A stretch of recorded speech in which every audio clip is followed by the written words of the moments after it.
Assalamualaikum warahmatullahi wabarakatuh. Perkenalkan, kami dari kelompok 6 dengan materi pembahasan sastra periode angkatan 42 sampai dengan angkatan 45. Baik, langsung saja. Adapun materinya adalah sebagai berikut. Periode sastra. Periode sastra adalah kesatuan waktu dalam perkembangan sastra yang dikuasai oleh kesamaan sesuai dengan perkembangan sistem dan aturan tertentu yang sifatnya serta cara pengucapannya memiliki ciri khas tersendiri. Periode adalah kurun waktu yang ditentukan oleh kesamaan ciri-ciri periodisasi sastra yang menurut Puyung diciptakan Saleh. dalam satu zaman. Menurut Puyung Saleh, Misalnya periodisasi pada tahun sastra dibagi menjadi 4. 1920-an. Yang pertama sebelum tahun 20-an, yang kedua antara tahun 20-an hingga tahun 1933, yang ketiga tahun 1933 hingga Mei 1942, dan yang terakhir Mei 1942 hingga kini atau 1956. Periodisasi menurut Puyung Saleh ini dibuat tahun 1956 dalam tulisannya Perkembangan Kesusastraan Indonesia atau Almanak Seni 1957, Jakarta, Badan Musyawarah Kebudayaan. Ciri-ciri periode yang dibuat Puyung Saleh lebih menekankan segi sosialnya. Periodisasi sastra menurut Nugroho Notosusanto.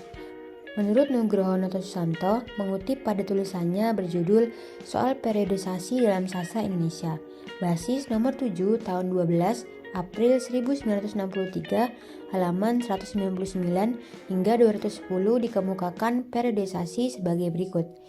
Periodisasi dibagi menjadi 2. Yang pertama, sastra Melayu lama, yang kedua, sastra Indonesia modern. Sastra Indonesia modern ini dibagi menjadi 2 masa. Yang pertama, masa kebangkitan tahun 1920 hingga 1945. Dibagi menjadi 3 periode. Yang pertama, periode 20, yang kedua, periode 30, dan yang terakhir, periode 42.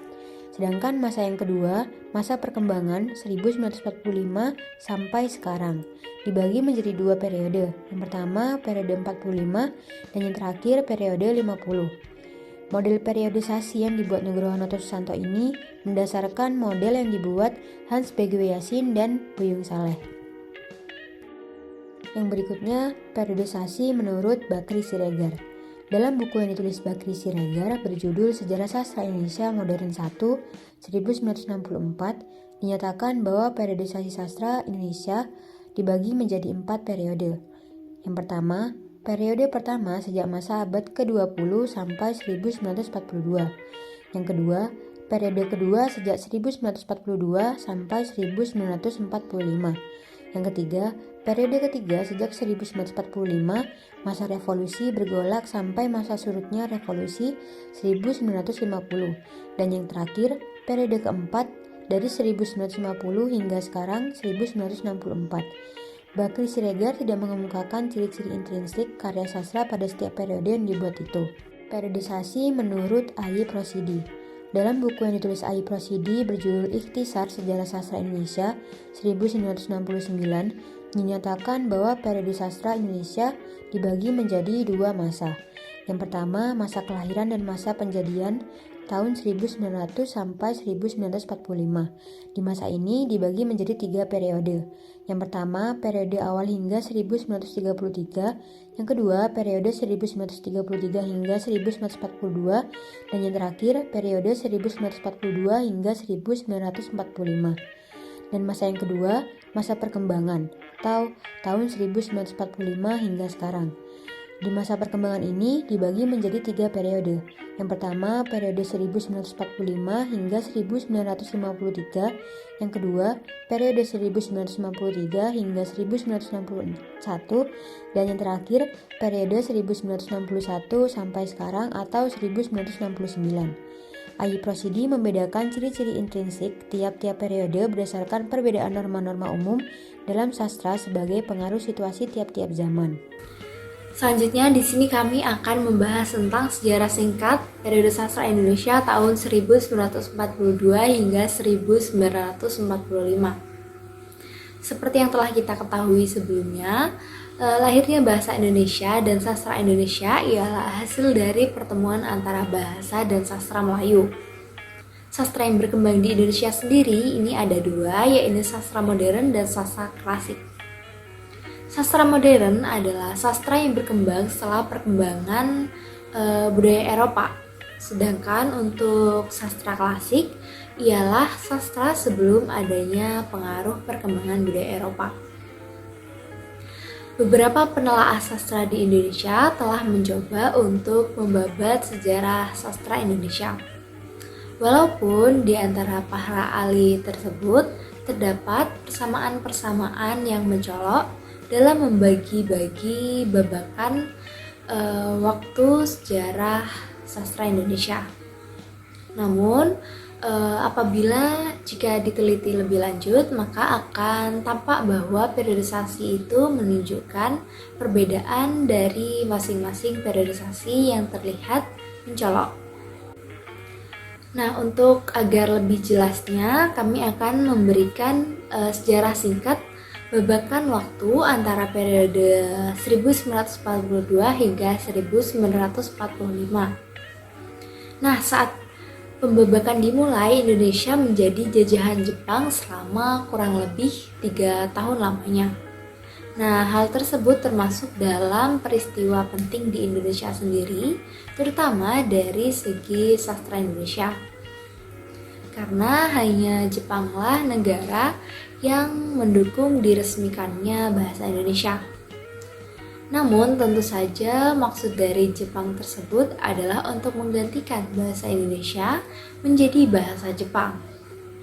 Namun karena waktu mereka di sini hanya kurang lebih 3,5 tahun, maka Indonesia sendiri lah yang mendapatkan keuntungan dari keputusan tersebut. Nah, sebelum diganti dengan bahasa Jepang, Jepang sudah kalah dan bahasa Indonesia sudah tetap dan kuat kedudukannya di Indonesia sendiri. Nah, kemudian kita masuk ke dalam ciri-ciri khusus periode sastra Indonesia tahun 1942 hingga 1945. Periode ini diketahui banyaknya karya yang berisi propaganda dan dimuatkan dengan politik Nippon. Serupa untuk mengelabui rakyat Indonesia untuk membantu Nippon dalam peperangan Asia.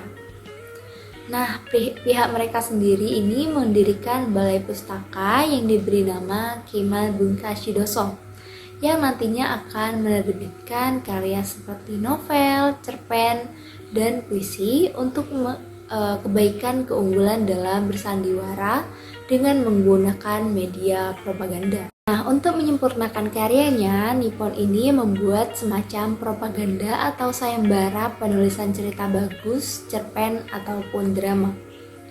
Dan sebagai pemenangnya ada F.A. Tambonan dengan karyanya yaitu Pusaka Sedata Seorang. Lalu ada Huta Galung dengan karyanya yaitu Kuli Romesha. Dan A.M. Sukma dengan karyanya Benteng Bererong. Nah, sastrawan yang menerbitkan novel pada periode ini adalah Nur Sultan Iskandar dengan karyanya yaitu Cinta Tanah Air pada tahun 1944 dan cerpen Putri Pahlawan Indonesia. Selanjutnya kita masuk dalam pembahasan tokoh-tokoh periode sastra Indonesia tahun 1942 hingga 1945. Pada masa periodisasi ini, kita menyebutkan beberapa tokoh sastrawan dan penyair yang muncul. Yang terpenting seperti yang pertama ada Umar Ismail. Beliau ini menuliskan beberapa cerpen, diantaranya seperti Pancaran Cinta pada tahun 1946 dan Gema Tanah Air tahun 1948. Serta beliau menerbitkan sebuah buku yang diberi nama Puntung Berasap tahun 1949. Dalam karyanya, beliau menuliskan bahwa awalnya beliau begitu mempercayai Jepang akan membawa kemerdekaan kepada Indonesia. Namun kemudian beliau pun segera menemukan kekecewaannya dalam Sajak Diserang Rasa. Nah, dalam karyanya ini berisi tentang was-was atau ragu terhadap kesungguhan Jepang. Yang kedua ada Amal Hamzah. Beliau mulai menulis sejak zaman Jepang. Beliau adalah seorang yang kasar dan sajaknya sangat naturalis. Dalam sandiwara dan cerita sketsa yang ditulisnya, bersifat sensualisme sangat kentara. Karangannya dan sajaknya yang diterbitkan dalam sebuah buku yang berjudul Pembebasan Pertama. Nah, setelah itu beliau lebih menaruh minatnya kepada penerjemahan. Yang ketiga ada Rosihan Anwar. Pada zaman Jepang, beliau menuliskan sejumlah sajak dan cerpen. Temanya juga sangat menelurkan perasaan. Cerpen yang berjudul seperti Radio Masyarakat yang menceritakan tentang pemuda yang dilanda keraguan atas segala janji Jepang dan segala omong kosongnya. Kemudian yang keempat ada Anas Ma'ruf. Pada zaman setelah perang, beliau lebih terkenal sebagai organizer kebudayaan dan penerjemah. Beliau menulis sejumlah sajak, esai, dan kritik. Beliau pun juga menerjemahkan karya-karya para pengarang dunia seperti William Sarayan dan lain sebagainya. Tokoh-tokoh periode sastra Indonesia pada angkatan 1942 sampai dengan 1945.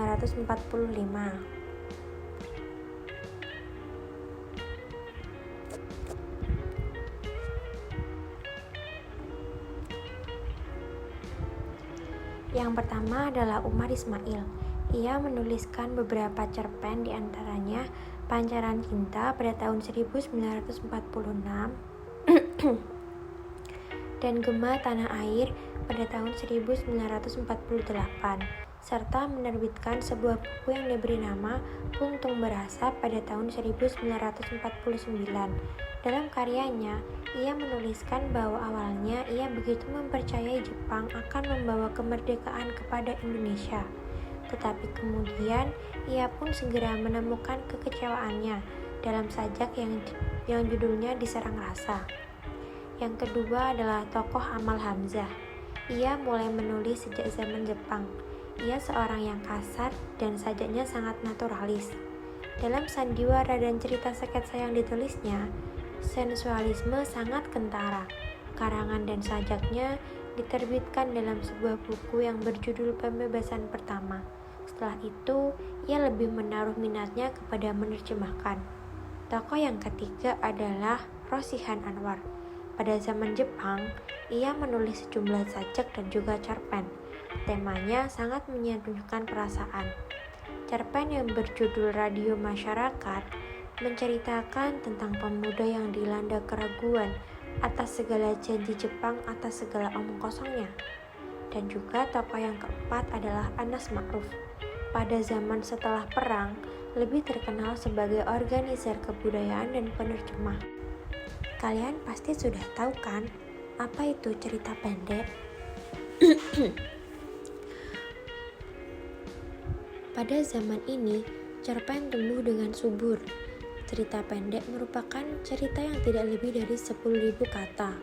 Beberapa pengarang baru muncul pada masa ini.